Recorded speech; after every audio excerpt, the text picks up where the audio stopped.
बाहर बुलाया मिलने के लिए।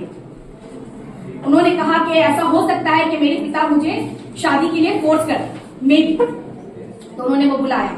तो मिस्टर हसन जरदरी आए, वहां पर उन्हें उनके फादर रघुनाथ के फ्रेंड पांडुरंग ने उन्हें देखा कि वो बस स्टैंड से वहां पर से वो जा रहे हैं। तो ये एक ये दोनों वहां से दोनों के बीच में आपसी सहमति से वहां से वो लोग पुणे के लिए बस पकड़ के चले गए। कहाँ चले? पुणे चले गए, बारामती वहां से दोनों चले गए। हाँ, दोनों में आपसी सहमति हुई और दोनों आपसी सहमति के बाद दोनों वहां से चले गए।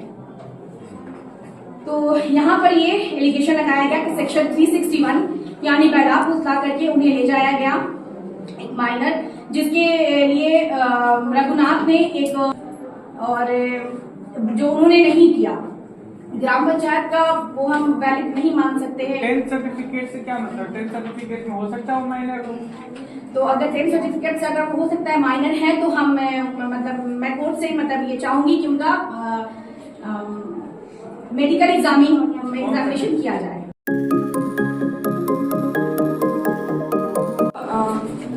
ऑब्जेक्शन बताइए, ऑब्जेक्शन रेज करिए। जो हसन ने कहा है इस बारे में कि उसका कोई मोटिव नहीं था, तो इस बारे में ये है कि उसने 2 दिन तक उसे अपने कस्टडी में रखा था और इसके दौरान उसने अपने पेरेंट्स से उसे कम्युनिकेट क्यों नहीं करवाया था और फर्दर लीगलिटीज उसे फॉलो क्यों नहीं किया था।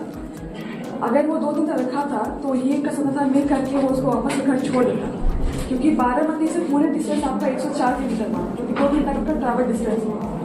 तो ये वैलिड पॉइंट है कि आप अगर मिलना चाहते थे आप उसको मिल करके आप उसको घर छोड़ देते या फिर उसको हैंड ओवर कर देते या फिर उसको गार्जियन को हटा देते, बट आपने उसे अपने साथ रखने का 2 डिसीजन लिया। अगर आप पकड़े नहीं जाते तो आप उसे और 2 रिश्तेदार रख सकते, पुलिस कस्टडी में आप उसे और स्टैंड कर सकते, क्योंकि उसके पेरेंट फ्रेंड ने देख लिया था पांडुरंग ने। माय लॉर्ड, कोई बच्चे का एक नहीं है जो 8-9 साल की बच्ची है जो अपने बारे में कुछ बता नहीं सकती है।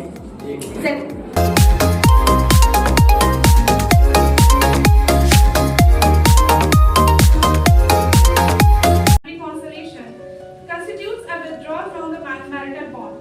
Megha's action fall within this category. Your Honor, having addressed the first issue, I now move on to the second issue, which concerns whether Section 9 of the Hindu Marriage Act 1955 is constitutionally valid. Your Honor, Section 9 of the Hindu Marriage Act seeks to foster reconciliation and balance between spouses to restore the sanctity of the marriage. Section 9 does not force a spouse to continue cohabitation but seeks restoration of marital relations in case of unjustified separation.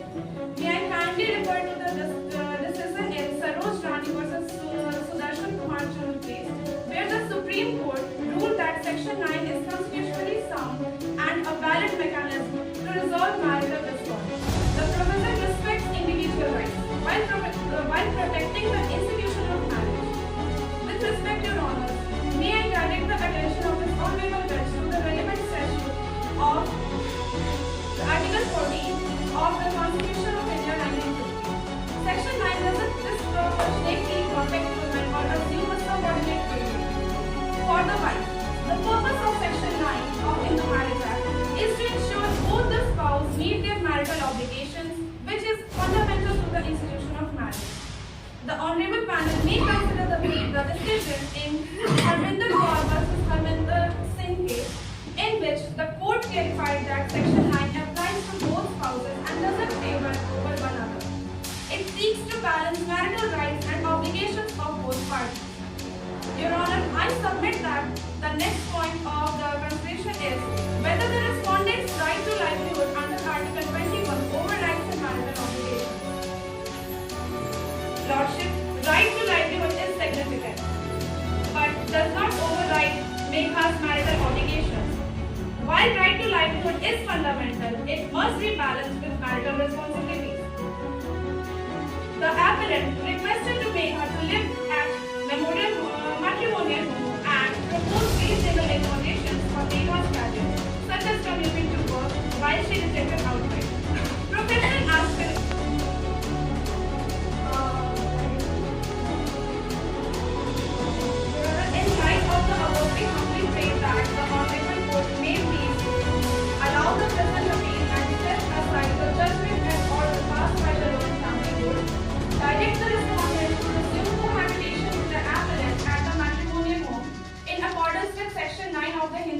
Act 1955 and restore the marital relationship. Mobile है उसको update करना चाहिए क्योंकि उसके सारे ingredients जो हैं वो सेटिस्फाई होते हैं।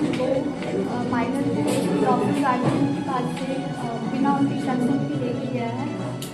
तो ये करना चाहिए। पहले उसके साथ लव एंड अफेक्शन था, एक अंडरस्टैंडिंग था, लव एंड अफेक्शन एक अंडरस्टैंडिंग था। बट सर वो तो माइनर है तो वो कैसे उसका कोई वैलिड उसका जो कंसेंट है वो वैलिड नहीं होगा जब तक कि उसके माता पिता या जो भी गार्डियन है, लीगल गार्डियन, वो कंसेंट ना दे।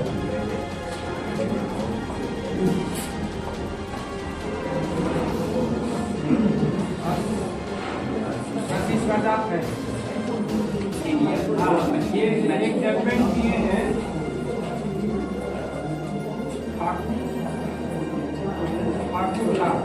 ठाकुर लाल डी बड़गामा वर्सेस लेकर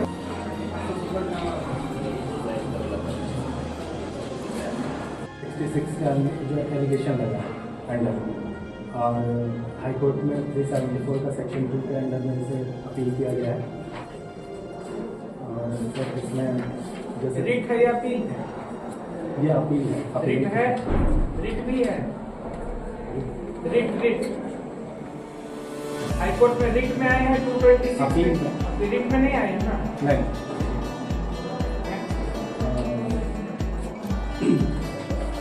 में फाल्गुनी पिटर वो माइनर है जिनको पहला फुसला के अपने साथ ले गए यहाँ से और उनके साथ जो भी उन्होंने 2 दिन तक रूम में स्टे किए हैं और उसके बाद पकड़ाए हैं वहाँ पे। उसके बिहाफ में फादर की परमिशन के बगैर ये सारा काम हुआ है, इसलिए उनको 361 और 366 का एलिगेशन है।